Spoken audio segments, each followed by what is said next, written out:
tonight to the first Ecology speaker. And again, that's Sally Toteff. She's the Ecology Regional Director for the Southwest Regional Office, which encompasses the great part of the state where we are right now. Thank you, Jerry. I'm not very used to speaking with microphones, but Jerry said if I hold it like this, you can feel like Janis Joplin. So if I start to go like this, it means you have to give me the signal. Anyone in the audience that signals me, that means I need to speak up. I have a pretty loud voice, and I really prefer to go without a mic, but I'm afraid I'll turn it off.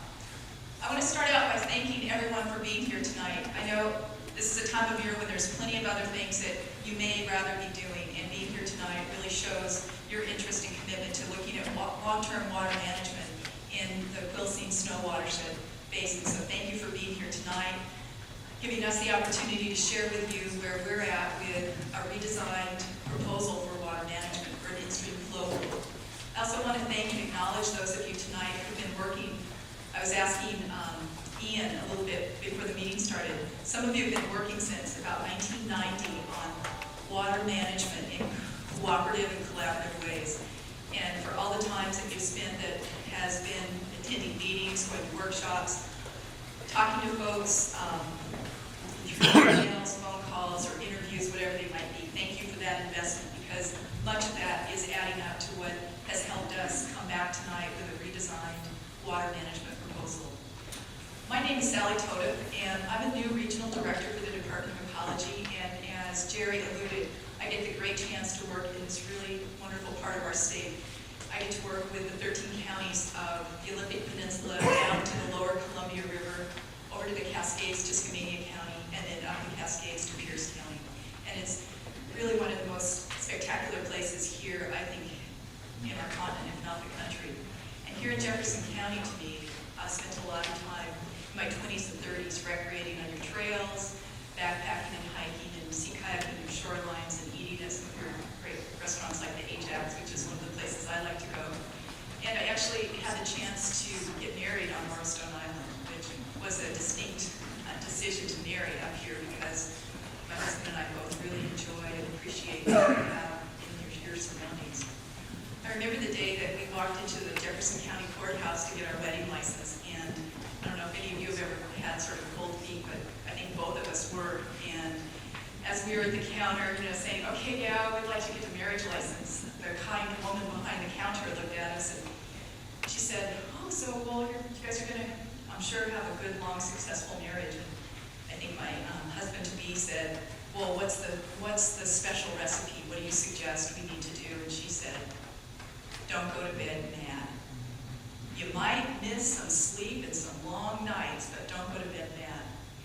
And in some ways, I would transpose that metaphor on some of the work that the Department of Ecology has been trying to do with in-stream flow rule proposals over these last years. As a newcomer to the Department of Ecology as a regional director, I haven't participated nor observed some of the process that's happened, but I am aware that there's been a lot of work, a lot of dialogue, a lot of concerns, a lot of questions, a lot of listening, a lot of meetings. And I'm really pleased and proud tonight to be with the team of ecology people who are here to bring a new revised set of ideas that we think are more responsive than anything you've heard before. And it's due to a lot of the input and feedback we've gotten from stakeholder groups, from watershed planning folks, from the city, the county, talking with individuals, the PUD and others, so thank you for that. This community seems somewhat familiar to me in that where I grew up on the lower Columbia River, there's some similarities where our base really came from natural resources and a true fondness for traditional values, hardworking families, and helping each other out. We lived and had food on our table because of the timber industry and because of commercial fishing and some farming.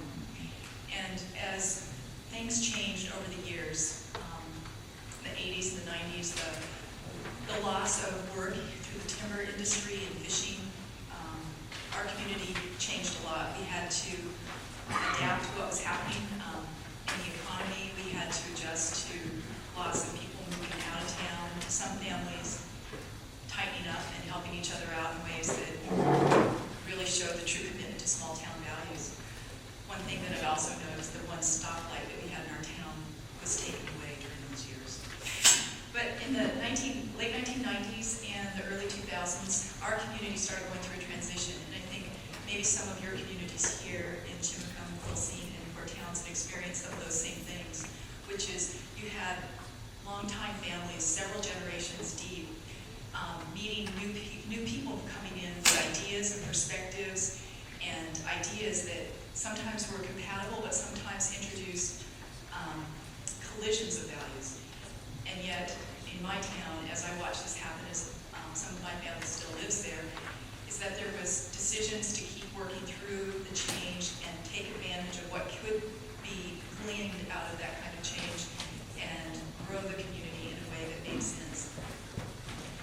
I think that that's some of what, as I understand what's going on here in Eastern Jefferson County, you've been going through a number of changes with work that's involved things like your critical areas ordinance, the work that's been done under shoreline master plan and rules, work that's been going on septic system